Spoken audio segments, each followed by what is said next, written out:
All right, at 174, we got a MAC champion and the MAC's most outstanding wrestler. Ladies and gentlemen, it's Garrett Thompson.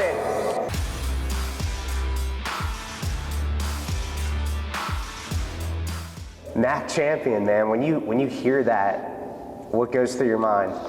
I mean, it was obviously a really exciting weekend. It's something I've been looking to accomplish ever since I got here, so finally getting it done, it feels really good. It's truly amazing. And you think about what you did while you were in New Jersey. Dominant performance. I mean, did it look as easy as it looked to the outsiders? No, I mean, obviously, like every match, it's going to be a little bit different, but I kind of going in, I'm focused on the same things every time, no matter who it is. So I wouldn't say it was easy, but just going out there and just trying to do the best I can every time. So yeah. Well, 14-0 win by major decision against Alex Kramer, who you've gone back and forth with throughout your career, Central Michigan wrestler.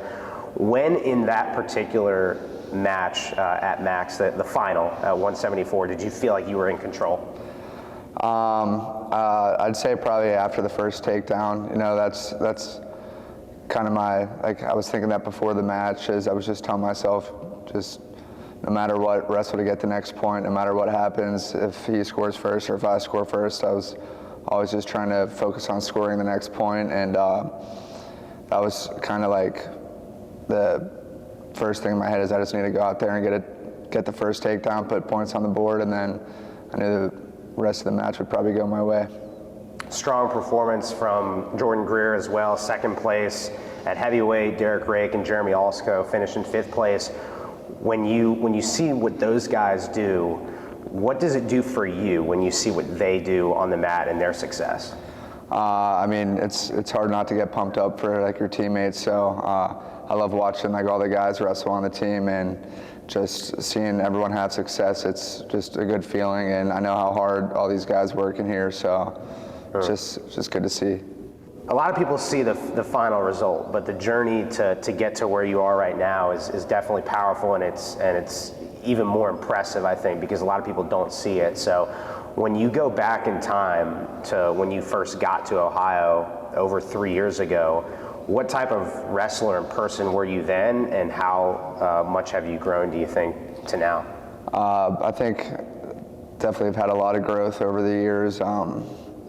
Coming out of high school, obviously didn't have like the most success compared to like some of the other guys on the team that were coming in who were like had state titles under their belt and stuff like that. But from the start, like Coach Greenlee, Cody, and Pac, they all always told me how much they believed in me and how good they really thought I was. So I think once I started believing that, like for myself, is when I really started to make some gains. When did you start believing it specifically, what they were telling you?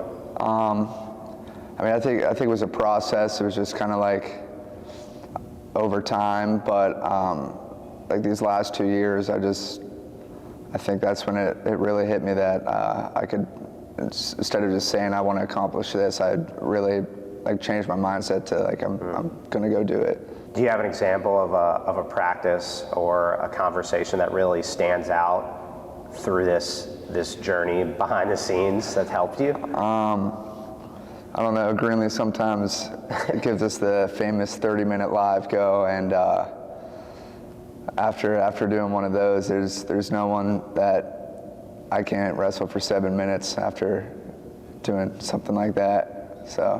What is that exactly? Just starts the clock, 30 minutes. You and your partner, you just go at it for 30 minutes. No break. You get one break. You get one 2 minute break in between. Whenever it's supposed to be, whenever one guy wants it, but he tries to tell you, don't be the guy to take a break. So sometimes you end up just going 30 minutes without a break. Yeah. This season specifically, coming in, watching what you ultimately did during the regular season, 24-5 overall, you had multiple wins against ranked opponents, and you also made a transition full-time this year to 174. What is it about that 174 weight class for you? You feel like fits? Like why do you feel like you succeeded in this weight class? I think I had a hard time making 165 last year, and I think a lot of times, like even going into practice, my main focus would be like, I got to get off a bunch of weight. I wouldn't really be focused on like getting better and improving, and just I think making the move to 74, it's been a lot easier to make weight. I've been able to focus on just getting better at wrestling and just enjoying it more along the way too. So I think it's been a good move. Yeah, that's great.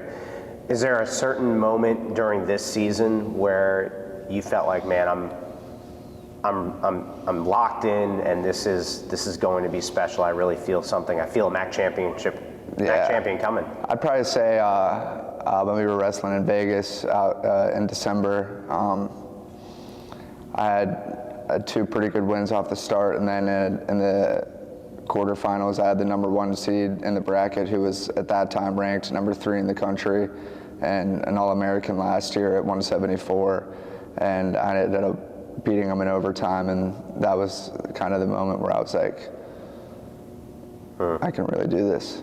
You are, at least from the outside, you seem so calm and locked in and focused. Is that what's going on in your brain? Tell us what's going on in your mind, like the emotions while you are wrestling. I mean, I get a little nervous normally before any match, no matter who it is, or like what stage it's on, if it's just a dual meet or like before the MAC finals. I don't think I'll ever not get a little bit nervous, but just kind of channeling those nerves and just telling myself that that's my body, get me prepared to go out and wrestle. I'm not like overly stressed out about it, and I just have positive thoughts before the match and just go out there and don't make it more complicated than it is. Just go out there and wrestle for 7 minutes. So it's kind of the way I look at it. Those positive thoughts, like, is there something that you routinely do or say to yourself before a matchup that gets you locked in? Yeah, I mean, a lot of times I just tell myself that no matter what happens, I will not be denied. I'm going to go out there and I'm just going to give it my all, and no matter what happens, as long as I do that, win or lose, I'm happy. Where do you feel like you've really grown the most from this program? What has this program done for you in terms of shaping you into the person you are today?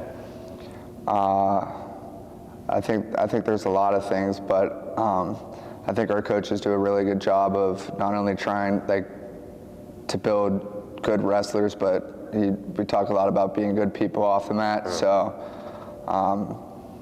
just looking at wrestling is just, obviously it's important to every one of us, but at the end of the day, it's just a sport, and it's more important what you're doing off the mat, and that's one thing our coaches really kind of push, is like we're trying to build athletes and good people. For sure.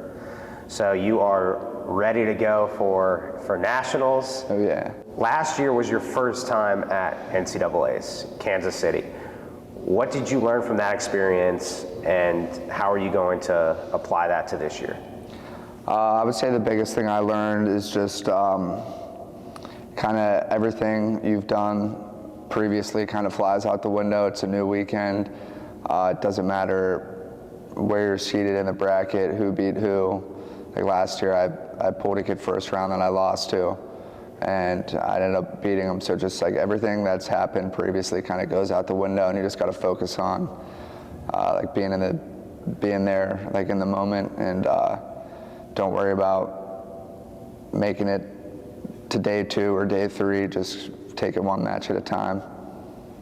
Between now and then nationals, what are you focusing on the most? There's a few things I'd say. Just being disciplined on everything, whether that's like my diet, staying healthy, obviously keeping my conditioning up these last few weeks of season, and then just like small minor technical things that I think I can improve on. I don't really know one thing that stands out the most, just kind of staying dialed throughout everything, I think. Well, I know one thing that stands out the most to me, what you just said, is conditioning. You are always the first person, at least from what I've seen out in the concourse, when you guys do the sprints around the concourse, you're always the first one. Have you always been just at the top in terms of conditioning since you've gotten into this sport? No, I wouldn't say I always am, but obviously I'm very competitive, so I don't really like to lose in anything, whether it's obviously a wrestling match or a sprint outside there in the combo. So that's like one thing for me, is just trying to get at like everything I can out of every workout, even when it like sucks while I'm doing it. I think it's like money in the bank for the end of the year. So I just try to give it everything I got every time. Well, Garrett, congratulations, a MAC champion at 174, and we can't wait to see what you do in Philly. Awesome. Thank you for having me.